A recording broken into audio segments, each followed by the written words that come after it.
നമസ്കാരം. നമ്മുടെ രാജ്യത്തെ പ്രധാനമന്ത്രി ഡിജിറ്റൽ മണിയെ പറ്റിയൊക്കെ സംസാരിച്ച് തുടങ്ങിയിരിക്കുന്ന കാലം നമുക്കറിയാം. നോട്ട് നിരോധനമൊക്കെ ഉണ്ടായിരുന്ന ഒരു സമയം ഉണ്ടായിരുന്നു. ആ സമയത്ത് തന്നെയാണ് നമ്മൾ കൂടുതലായിട്ട് കേൾക്കാൻ തുടങ്ങിയത് ഈ വാക്ക് ഡിജിറ്റൽ മണി ട്രാൻസാക്ഷൻ പറ്റുമൊക്കെ.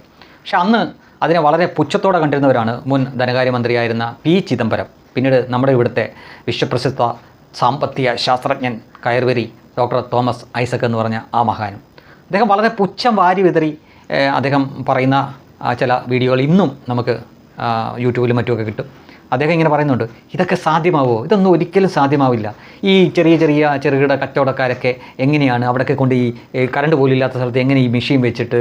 അപ്പം അദ്ദേഹത്തിൻ്റെ മനസ്സിൽ ഈ മറ്റേ നമ്മുടെ കാർഡ് സ്വൈപ്പ് ചെയ്യുന്ന കാര്യം മാത്രമാണ് അദ്ദേഹത്തിന് ഇങ്ങനെയുള്ള സംഭവം, ഈ സ്കാൻ പോലെ സാധനം വരുമെന്നൊന്നും അദ്ദേഹം ചിന്തിക്കുന്നില്ല. കാര്യം അടിസ്ഥാനപരമായിട്ട് പുള്ളി കമ്മ്യൂണിസ്റ്റുകാരനാണല്ലോ.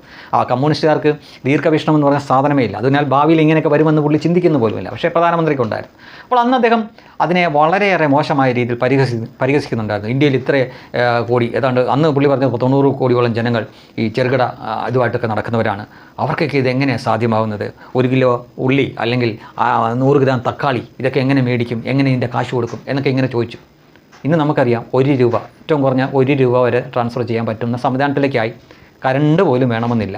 ഇത് മൊബൈലും ഒരു കടയിലൊരു ഈ സ്കാൻ ചെയ്യുന്ന ആ ബോർഡ് മാത്രം മതി കാശ് അയച്ചു കൊടുക്കാമെന്ന് നമുക്കറിയാം. ആ കടയ്ക്ക് കറണ്ട് തന്നെ വേണമെന്നില്ല. അത് ഇന്ന് നമുക്കറിയാവുന്ന കാര്യമാണ്. പക്ഷേ അന്ന് അതിനെ കളിയാക്കിക്കൊണ്ടിരുന്ന അതേ മുതൽ 1-2 ദിവസം മുമ്പ് ഒരു പോസ്റ്റ് ഇട്ടു, വളരെ രസകരമാണ്. ഏതോ ഒരു അന്തംഗമ്പി പേജ്, ഒരു യൂട്യൂബ് ചാനലാണ്. ഞാനൊരു കാര്യം പറയട്ടെ, ഒരുത്തൻ എത്ര കഷ്ടപ്പെട്ട് ഒരു യൂട്യൂബ് ചാനൽ ഉണ്ടാക്കിയാലും ആ പറയുന്ന കാര്യത്തിൽ കണ്ടന്റ് ഇല്ലെങ്കിൽ ആരും കാണത്തില്ല. കുറേ നാൾ കഴിയുമ്പോൾ അവന് പൂട്ടി കെട്ടി പോകേണ്ടി വരും. പറയുന്നത് ഇനി എത്ര രാഷ്ട്രീയ വിരോധിയാണെങ്കിലും ശരി, നമുക്ക് ഇഷ്ടമില്ലാത്ത രാഷ്ട്രീയക്കാരാണ് അല്ലെങ്കിൽ ചാനലാണ് എന്ന് തന്നെ വെക്കുക.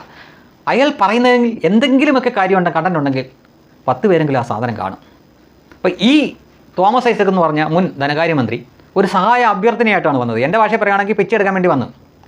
അപ്പോൾ അദ്ദേഹത്തിൻ്റെ ചാനലാണെന്ന് അറിയില്ല, അതോ അദ്ദേഹത്തിന് വേണ്ടിയിട്ട് മറ്റാരെങ്കിലും നടത്തുന്ന ചാനലാണെന്ന് അറിയില്ല. ഒരു ചാനലിൻ്റെ പേരൊക്കെ വെച്ചിട്ട്, ഞാൻ എന്തായാലും ചാനലിൻ്റെ പേരൊന്നും കാണിക്കാൻ പോകില്ല, വെച്ചിട്ട് ആ ചാനൽ വസ്തുതാപരമായിട്ട് ഇടതുപക്ഷങ്ങൾ ചെയ്ത കാര്യങ്ങളെപ്പറ്റി നല്ലതൊക്കെ പറയുന്ന ചാനലാണ്. പക്ഷേ അത് വലിയ പ്രതിസന്ധി നേരിടുന്നു, അതിന് വലിയ റീച്ചില്ല, കാണാൻ ആളില്ല, അങ്ങനെയാണ് ഇങ്ങനെയാണ്, അതിനാൽ നിങ്ങളതിനെ സാമ്പത്തികമായിട്ട് സഹായിക്കണം എന്നൊക്കെ പറഞ്ഞിട്ട് ഈ മണി ട്രാൻസ്ഫർ ചെയ്യാനുള്ള ഈ എന്താ പറയുക സ്കാൻ കോഡ് പുള്ളി ഇട്ടിരിക്കുകയാണ്.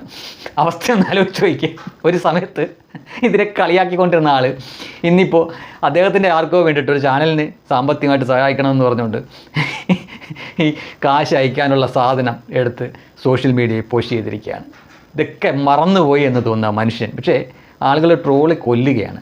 യാതൊരു ദീർഘവീക്ഷണവും ഇല്ലാത്ത നേതാക്കളാണ് കമ്മ്യൂണിസ്റ്റുകാർ എന്നതിന് ഇതിൽ കൂടുതൽ എന്ത് തെളിവാണുള്ളത്? ഒരിക്കൽ വളരെ പുച്ഛത്തോടെ സംസാരിച്ചിരുന്ന ഒരു സംവിധാനം ഇന്ന് വളരെ വിജയകരമായി ലോകത്ത് നമ്പർ 1. നമ്മളത് നിസ്സാരമായിട്ട് കാണേണ്ട കാര്യമല്ല. ലോകത്ത് ഒന്നാമതാണ് ഇന്ത്യ ആ കാര്യത്തിൽ.